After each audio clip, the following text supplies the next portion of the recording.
In the next two lessons, we're going to focus on listening and pronunciation.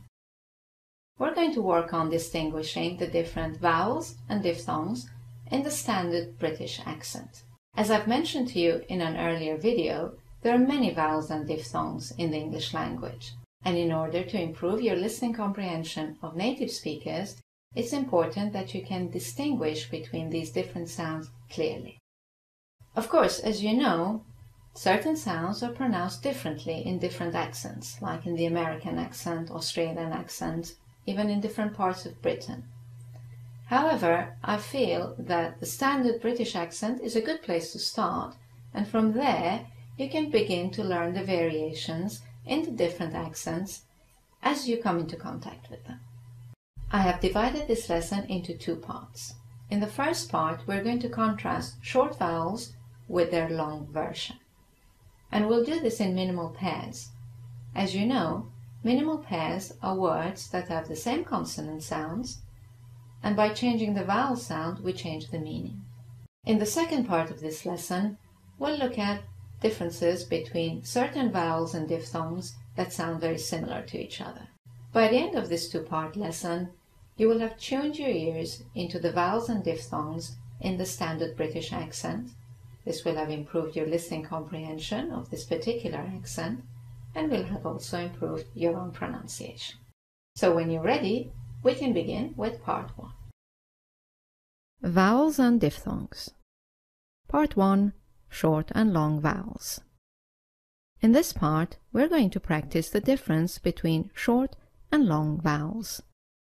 There are 5 pairs for you to practice. For each pair, listen carefully to the difference several times, then repeat each word a few times.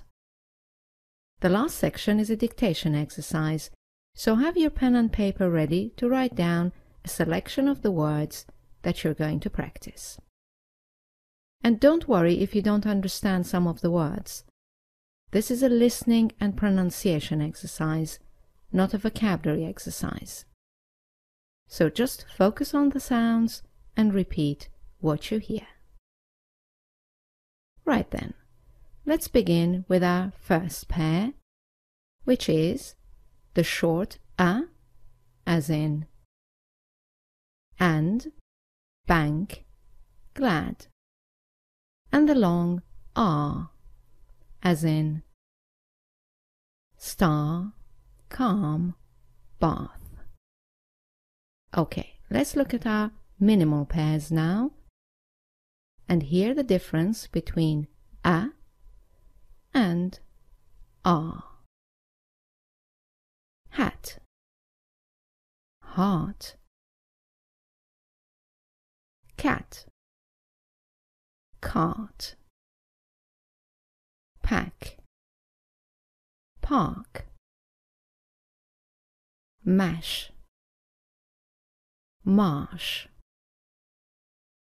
jazz, jars, mac, mark, bat, bart, ham, harm. Okay, moving on to our second pair, the difference between the short e, as in pen, when, bread, and the long as in girl, burn, earn. Let's look at our minimal pairs and hear the difference between e and bed, bird, gem, jam, 10, turn, len, learn, head, heard, wed, word, beggar, burger, fest, first. Okay, let's move on to our third pair. That's the short E, as in sit, click, give, and the long E, as in sleep, seem, mean. Let's hear the difference between the sound E and E in minimal pairs.